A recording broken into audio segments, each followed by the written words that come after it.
Hey guys, before this episode starts, I just want to say thank you so much for all the support that we've received throughout this process. It's honestly a blessing for all of us here. Uh, just wanted to come on here and just say that for this episode, we did have some technical difficulties when it came to the camera and the lighting, but it was too good just not to post. So I really hope you guys enjoy and have a great day. Welcome, guys, to the Breaking Bread podcast. Man, just super happy to be here with you guys. Thank you for tuning in. My name is Jonathan, and today I have a very, very special episode with you guys. I have Juan Camargo here with us. How's it going, guys? Yeah. So, man, it's just a very, very dear to my heart. And yeah, let's just get it rolling, if you don't mind. I want to start off a little bit, I want to hear your story a little bit. Who was Juan, before Christ and your journey meeting Okay. Christ and stuff like that, if you don't mind. Okay. Start off Okay. with that. Yeah. Try to make it quick. First of all, thank you for having me. Of course, man. But who was Juan before Christ? So I'm gonna start with saying that, and I think this is something that I don't know. I don't know if many people could relate or not. But when I was little, when I was a kid, I remember just knowing that God was real, right? And I was born in a Christian household, but I think that, like that, I guess my parents talking to me about God from an early age. I think you have an innocence that I just knew that He was real, and I remember probably being 3, 4, and I remember just talking with Him and like asking Him for things, right? Um, whether it was a bad situation going at home, or something, like I would just ask Him. I would talk to Him. Now, obviously, as you grow older and as you start having questions and doubts, and you start learning from things, and it just a lot of things start coming up. That innocence, and I guess that relationship that I had as an innocent boy, it was gone. And then I wasn't sure what I believe in anymore, and it went down the line to just somebody trying to find identity. And I think that's what one of the things that we say we wanted to speak about. And I think it's normal for a teenager, or boy or a girl, to just question who is it that they are, and try and and go out on that journey after finding that out. And that's what I did. And it took me to many places where I found many things but my identity. And you obviously look at your friends and you try to find identity there. You look at what nowadays social media is throwing at you, and you look for identity there. You look for things that you see that are attractive and that look nice, and you want to take that as your identity. And I think what really changed when I met Christ, or when I really, really understood as an adult, or as an 18-year-old at that point, is that the only one that could show what my identity was is the one that created me, right? And I think the moment I realized that He wanted to show me, He wanted to have a relationship with me, it was almost like going back to the place when I was a kid.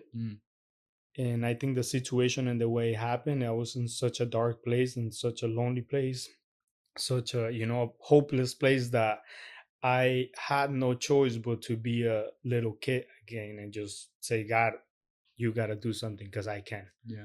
But obviously that came after a lot of searching, a lot of mistakes, a lot of pain. And yeah, it's a little bit of who Juan was. Just Okay. If you don't mind, we're gonna get a little bit deep. Yeah. That's cool. That's So cool. I really relate how you were saying that when you look back into the past, you look into what your friends said about you, what your family said about you. I think we all just go through that. When I was little, I was a little bit chubbier. So people would just say, "Oh, like, you're big, this and that, and whatever." And I kind of took that, and I was kind of ashamed of who I was. Just kind of taking what people are saying to me and making it reality in my mind. Yeah.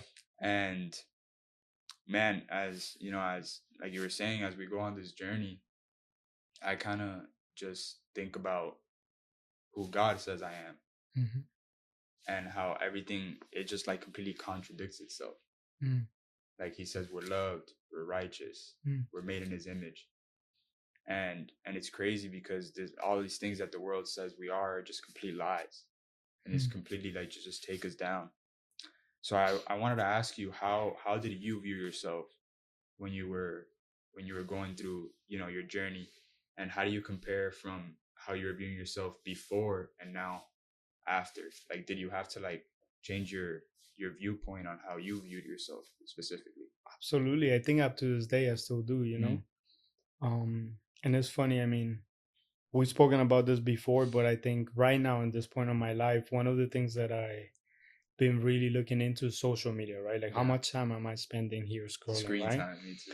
And I realized that, well, we all know that there is a lot of money and strategies and Yeah. thoughts that comes into making sure that we keep scrolling, right? Mhm. Like we do it casually, but there's a whole strategy team, there's a whole development team, now probably AI working on how Yeah. can we keep them entertained, right?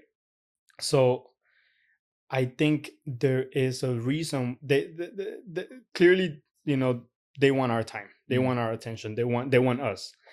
And by they I mean just, you know, everything is trying to Mm. take a piece of us, right? So I take that as right now in who I am, and I look back at when I didn't know who I was, Yeah. and when I wasn't sure about God, when Mm. I didn't want to know about God, and the same thing was going on. You know, in this case right now is social media trying to take our time, but in our attention. But at that point it was, you know, it could be friendships. I remember the military, like I wanted to find an identity, and I remember Mm. I'm like, man, I joined the army Mhm. because they told me who I am, you Yeah. know. Oh, I don't know.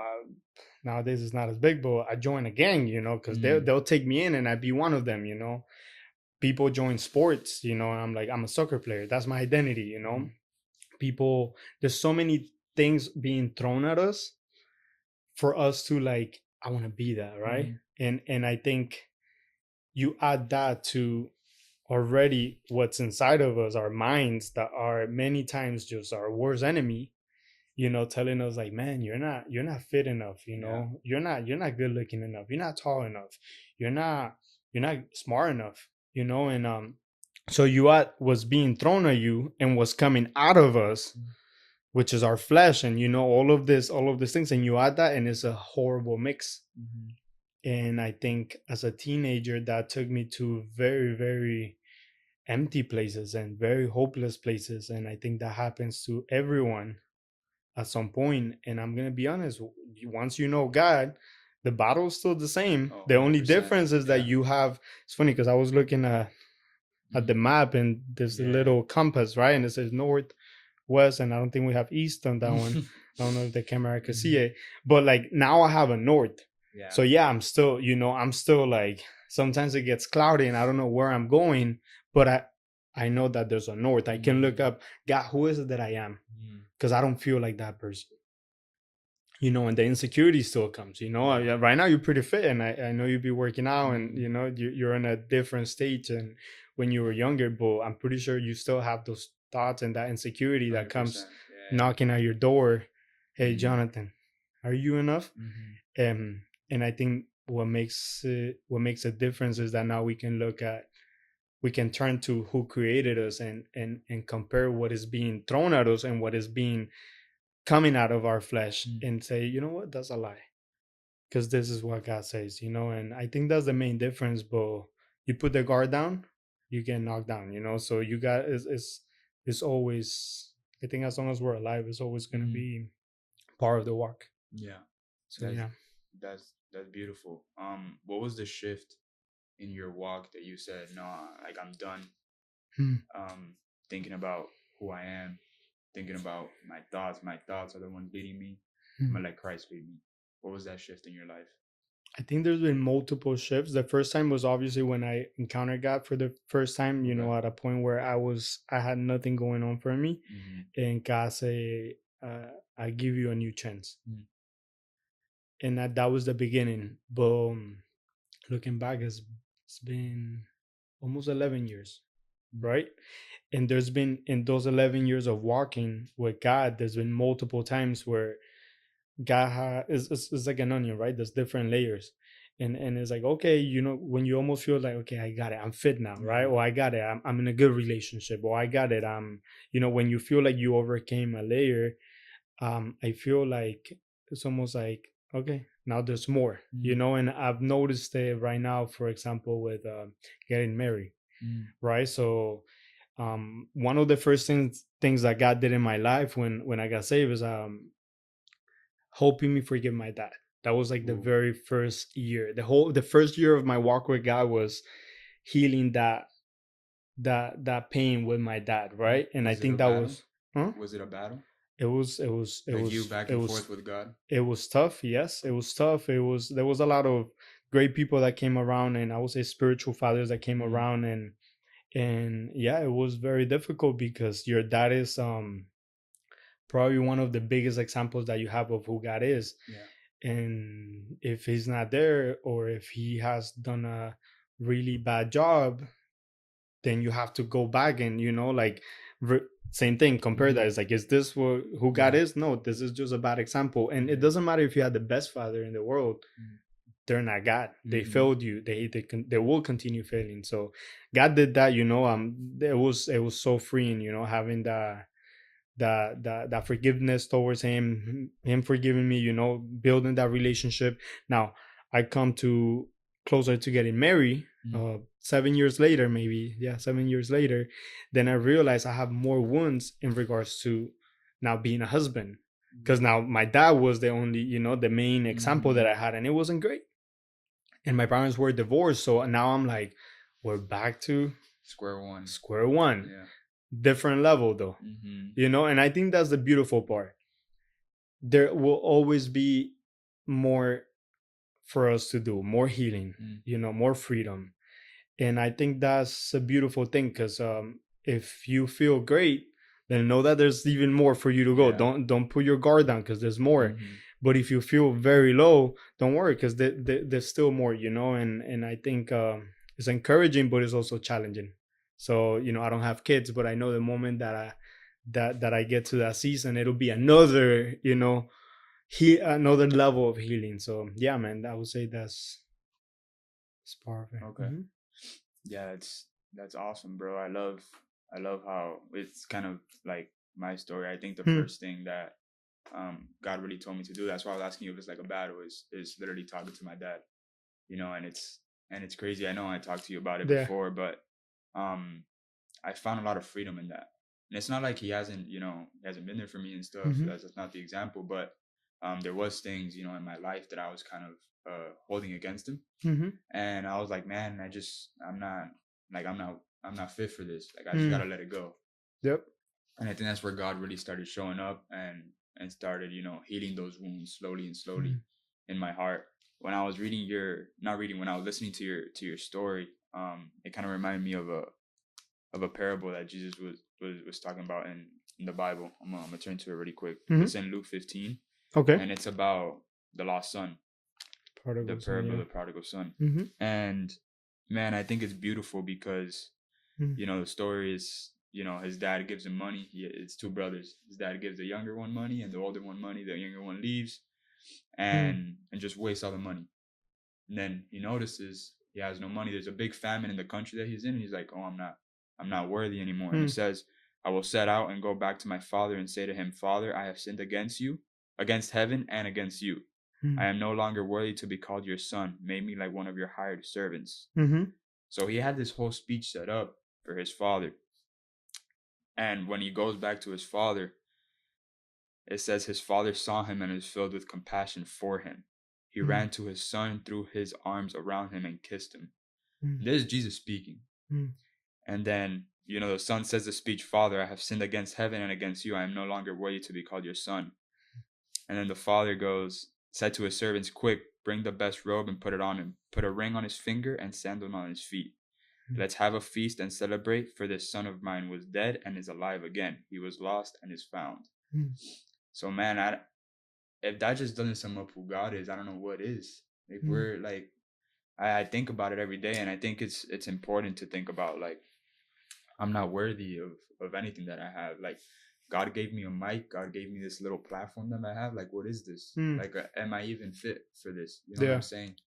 Um, and we just see God doesn't care about him. Like in the parable, he ignores whatever the son says. Like, oh, give him a robe, Yeah. put a ring on his finger.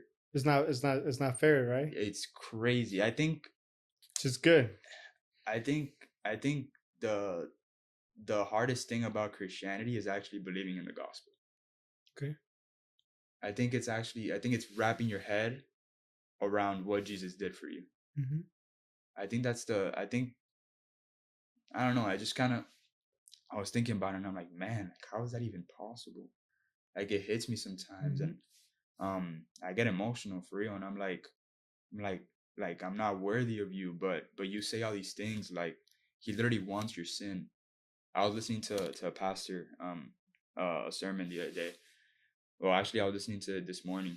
Pastor Judah Smith, he had a sermon. Mm-hmm. He's from LA, Yeah. and he was having a sermon. And he was just saying that Jesus wants your sin. Jesus wants to take over your sin. That we're not supposed to take over that ourselves. We're not strong enough. And man, I think tying into to the identity is just like he really just says like you are mine, Mm-hmm. like that spirit of adoption. The I love think of it's a father, beautiful. Yeah. I think that's good, man. I think I don't know. I think you can some because there's many identities, right, that we Yeah. take, Mm-hmm. that we will take as we go through Mm-hmm. life. Could be a son, could be a student, could be a a father eventually. Mm-hmm. But I think the most important one is that what you just read. Yeah. You're a son, Mm-hmm. and we're all prodigal until we Yeah, come to him. for sure. And it is difficult to wrap your head around that because it's not what I would do. It's If what he y- did for and us. Yeah, yeah. yeah, and everybody knows the story, and you know Uh-huh. that the brother, Yeah, he he's gets not mad. very He's like, happy. yeah, He's yeah, like, like, I've been here for you and all yeah, that. he's Yeah, like, yeah. why would you do that? Mm-hmm. So clearly, the brother wouldn't have done that, Mm-hmm. and I think that's why it's difficult because sometimes we have that mentality of the brother that Yeah. I do good, I deserve good, and Mm-hmm. and God flips it around and says, well, you done bad, but I'm still not gonna give you bad. I'm gonna give you good, Yeah, it's and so it beautiful. doesn't make sense. Mm-hmm. And so I think that that identity of being a son is the most important in Christianity. I would say it's the most Mm-hmm. important one in your walk with God. If you can't be a son, you won't be a good father, you won't be Ooh. a good pastor, you won't be a good leader, you won't be a good Mm-hmm. friend, because I feel like it doesn't make sense. The love of a father doesn't make sense, Mm-hmm. and yeah, man, I'm excited to be a father, and I know, I'm gonna fail my kids Yeah. in different ways, but I know God is gonna show me a lot of how He feels about me, the way I will feel about Mm. my kids, eventually. And I love that, man. I love that. I think is the most important thing. And was one thing that I when I read that passage now, Mm-hmm. because I remember being the prodigal son, Yeah. right? That Yeah, yeah, yeah. it was January 5th of 2014, if I'm not Mm-hmm. mistaken, that the first Sunday of the year. And I remember just being so broken. I felt like I was like really, really like below the pigs, Mm-hmm. like I had no value. And I remember God speaking to me saying, you're mine. And Mm-hmm. like, here, have everything. Like, you have the freedom Mm-hmm. that you don't feel like you deserve. You have a future which you think you lost, Yeah. and giving me all of those things that I thought I didn't deserve anymore. But now, so I've seen myself there, but Through that now lens. I Yeah. now have to look at myself as the other son as Mm-hmm. well. Like, am I too comfortable in my dad's house? Yeah. Have I forgotten how all of this has been given to Mm-hmm. me? Am I walking accordingly? And I think, yeah, man, I will say to whoever's listening, it doesn't matter if you just feel like you're not in the house and you don't feel like you deserve to come in. He's waiting for you. 100%. He's Or knocking maybe at your door. yeah, Yeah. or maybe you've been there for many years. Maybe you never left the house, right? Like, Mm-hmm. maybe you grew up a Christian, but you still feel like you don't feel like a son. You Mm-hmm. don't feel like, I don't know, you maybe don't feel like God is good enough. Mm-hmm. I think you gotta challenge that, Mm-hmm. and really see, what God has done for you, and and what access He has given you, and maybe you just don't even know it. It's beautiful. So yeah, man. Yeah. I wanted to ask you, Yep. you mentioned that, you were married, you're now married and Mm-hmm. you're looking forward to have children. I'm very excited for that. But I wanted to ask you, how is it important to know your identity before you get into relationships. And I'm not even talking about like romantic. It could be like, friendships, like a real relationship with your parents. Maybe like why is that important? I Let's think talk that's about crucial. romantic.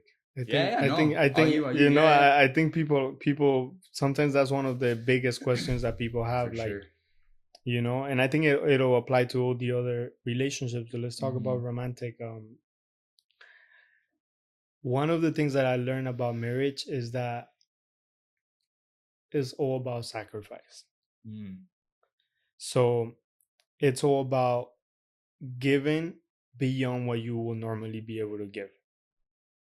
Well, Is if you're selfish, you're gonna have, you're gonna find out when you're mm-hmm. married, because it's all about dying to yourself. And I have struggled with it many times because I tend to be a selfish person. I'm an older brother, so I kind of, even though I took care of my older brother, I'm like, I get the bigger piece always, and Mm-hmm. and I think a lot of that has been challenged in marriage. Now, how can you give something that you don't have?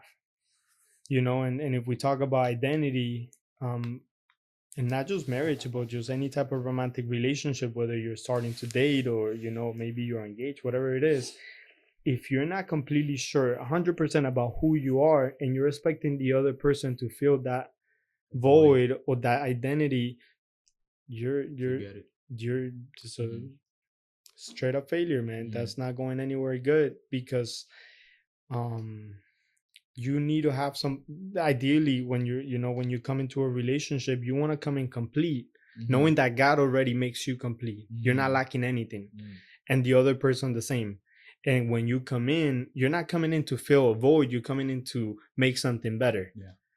And I think many times relationships are become an excuse to fill something that we have empty in us. Mm-hmm. And it's normal, everybody wants to, we're meant to be together, but we let romantic relationships fill those voids, and it just becomes toxic. It becomes abusive. Many times it becomes draining.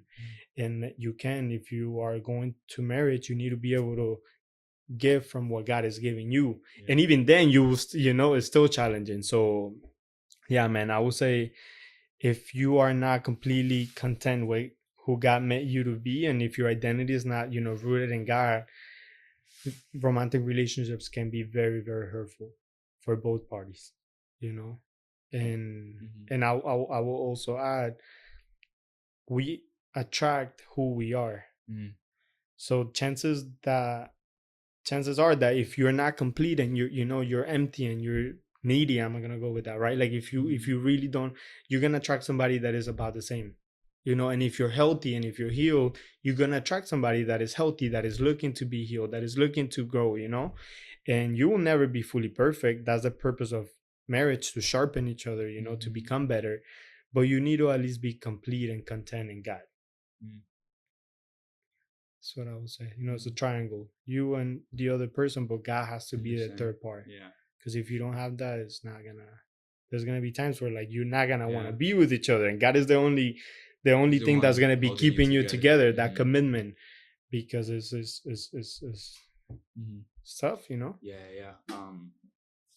Man, it's wild because now that I'm a leader here at church, I've gotten that question a lot Hmm. because there's little, I guess people, getting into relationships and stuff, normal or going into college and stuff like that. What do you tell them? Uh, What were you? so Because yeah, yeah. So I think, and it's often through text. It's funny, bro. It's funny, but but I I I make sure to focus on one thing, and it's just make sure you're having your intimate time with God. Because and this was me too. When I started marriage, I'm like, oh, how can I keep God at the center? And I'm like, man, if I'm not intimate with God, God is not gonna be at the center of me and that other person. God's gonna be at the center with me. God's gonna be at the center with the other person. Then He's at the center. Okay. You understand what I'm saying?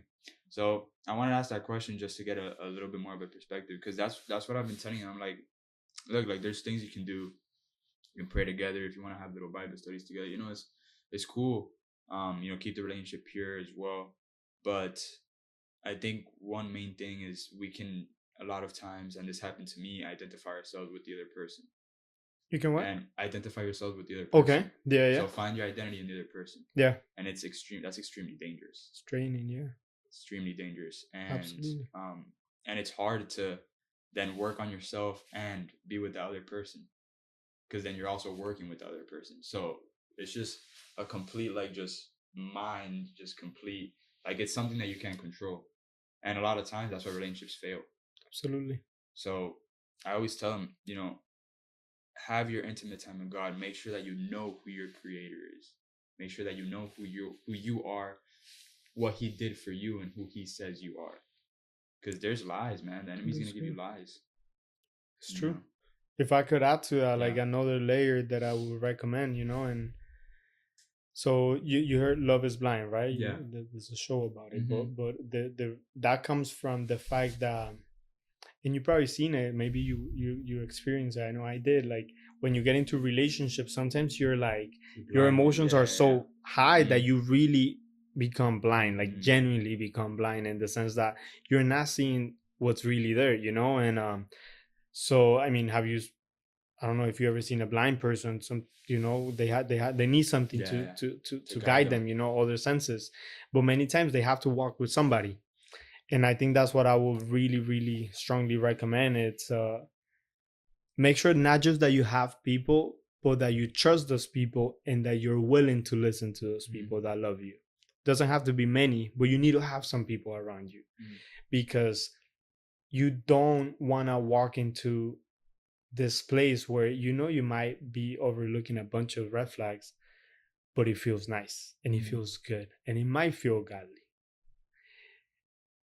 I think the key word there is feel, though. Feel, yes. Because it feels like it, right? But then the person next to you, you're like, dude, you're walking into a cliff. Like, like, clearly that's not good. You won't see it, you won't feel it. But if you trust that person and you trust that that person has the best, interest for you, you're going to be like, well, I don't see it, but I want to hear what they're saying. And then you have somebody else, could be your parents, could be your pastors, your friends, people that love you and love God. And we'll be obedient to him, because many times we have friendships or people around us that are not willing to tell us the ugly parts. And you need those people, to tell you, like, hey, I don't know if that's the person for you. So that's the other thing that I would say. Be close with God, obviously, single or in a relationship, but who do you have around you that will tell you you're going the wrong way? This is not it. And are you willing to listen to them? You only need 3-5 people at most, but I think that's just a safety method, I guess, something that you can have to keep your heart, to protect it. I think a real friend always tells you the good, the bad, and the ugly. They'll, it's funny because we have I feel like in the church community, we're like, oh, like, don't judge. Like, who are you to judge? Like, there's only one judge, you know what I'm saying? Yeah. And I'm not saying that we are supposed to judge, but I think we gotta kind of redirect a lot of times our friends and their path. Obviously, we want the best for them. I think a friend always wants the best for one another. So yeah, I think that's super key to finding who you are as well, and not letting them obviously influence you in that way, or talk bad about. I think if your friend's talking bad about you, that says something. Yeah, right? Obviously, but I think that's key. And I feel like it won't feel like judgment if it comes out of love. Yeah, and if you build a relationship, like, if I've been here, if we have a relationship where, like, I make sure that I tell you what is good and I'm there for you. The moment I come and tell you, like, Jonathan, I don't think this is it. You won't feel like, who is this guy? No, you're like, oh, but okay, I trust you. Yeah. Because now if it's somebody that you never, if you're poor on, like, there's no relationship and you just come in, it might be difficult to hear it, right? And that's when it might feel like judgment, right? But I think those deep relationships will really help with, for you to see it. Yeah, man, thank you. I wanted to ask you now, that you have, well, I think it's an everyday process where you got to really lean on God, and you said you got to carry your cross. I think you got to do that every single day. I think it's a choice. But now that you're walking fully with him, how have your relationships been? Or like with your parents and stuff, Mm. and yeah, I want to ask you that. So I don't know how long we have, but Mm-hmm. I No, would say I would say it's just as difficult because family will always be family. yeah, I would say it's always as challenging, but when you see, it's difficult to have grace for other people. mm, It's easy to have grace towards ourselves, right? Like, oh man, but like, come on, I didn't mean to do it, like, oh, but like, yeah, like I was in yeah, a yeah, yeah, weak moment. But when it's somebody else, it's kind of like, dude, how could you do that? And I think when it's family members or people close to us, it becomes even sometimes yeah. because we're too familiar. Mm, So, if it's your dad hurting you one more time, you're like, nah, bro, I'm done. Or if mm-hmm. it's your brother or your sister or your mom, like sometimes we have less patience for our family members than we do for people outside. Mm, So I think it's just that, coming back to that reminder, um let me extend the same or more grace that I would like to receive. mm, And I think that helps, but it's still challenging, man. yeah, It's still for sure. challenging. I think those that we love the most are the ones that have the access to hurt us the most, and many times it's our family members. Mm-hmm. It will be your spouse when you're married. Mm-hmm. It'll be your kids when you have them. So yeah, man, I would say it's not through our love. Our love is not going to be enough. Mm-hmm. It has to be through God's love, Yeah, through God's eyes. And it's easy and it's beautiful to say, but it's sometimes hard to difficult. apply. Yeah, So yeah, man, I would say. yeah. I think when we look at people through God's lens, I think everything changes. Mhm. I think when we extend that grace, and I myself, I'm very, very hard on myself. Like Mhm. sometimes, man, I just tell God, man, I just want to like rip out my flesh, bro. Like Yeah. it's bad, but I gotta give myself grace sometimes as well. Just kind of understand that I'm in this walk, and He Mhm. did it for me, Mhm. which is super. Like we were saying earlier, super difficult to wrap my head around. Mhm. But yeah, I think it's just out of love, you know. Mhm. So just to end it up on a high note, um, I wanted to ask you what you're looking forward to next. What I know, you want to become a parent and stuff, Yeah, yeah. Expand my family, but multiply. yeah, yeah. What am I looking forward to next? Eh, I think the question comes like I think we're always growing, yeah, you know, for sure. Especially as ambassadors of His kingdom and stuff. I think we're always gonna be growing, and we can never get complacent in a space for yeah. sure. There's always so many, as I said, so many levels to Mm-hmm. go through, right? I would say I want to go back to the basics, Mm, and I think this year has been about going back to the simple things, mm, those simple, quiet, beautiful moments we got. They're not fancy, they're not in a stage. They're sometimes by myself driving. yeah, I want to go back to those moments because I feel like that's where my faith was born. That's yeah. how I fell in love with God more and more. And I think we get busy with many other things that are great, but that cannot replace those times with God. And I think I want to go back to that. I think as I do that, I will keep growing as the man that I want to be. And yeah, man, obviously, I mean, as I mentioned, my family, I would love to have kids soon, sometime soon. But I love what you're doing. I love what you're Mm, doing. I'm very proud of you, man. I'm very thank you, proud thank of you. you. I think you're taking a risk and you're going for something else, and it's not about you, but it's all Mm, about others. And I think that's what it's all about, man. yeah, So I will say just keep trusting God, and ask him what is it that he's doing on every podcast, right? yeah, What is it that for he's sure. doing in every interaction, and I'm looking forward to seeing you and all the people that I've been able to walk with to find out what is it Mm, that God wants them to do. And I think you're doing it, man. So very proud of you. thank you, thank you. Yeah. I think this podcast kind of taught me that if it's not, well, I'm always telling God, if it's not glorifying you, just take it away. Mm-hmm. It just, yeah, I don't want it. Mm-hmm. Um, and I think it's part of that. It's just, I'm still kind of finding exactly who I am and stuff like Mm-hmm. that. But I think as long as I have God on my side, I think it'll all fall into place. Absolutely, Yeah. man. Absolutely. And yeah, he's gonna guide you. I think you gotta you building a good relationship with him, and I'm excited. I'm excited to see where it's gonna go, man. Thank you, man. I'm very excited of what seeing you guys just do your thing, and um, I think there's gonna be great seasons for you coming up for sure. So Thank yeah, you, man. man. Thank you. Appreciate I it. appreciate you coming. And just thank you. I know it took a little bit, but we finally got it done. So Yeah, yeah, yeah, no, this was good. appreciate it. Thank you, bro. Love it, man. Thank you.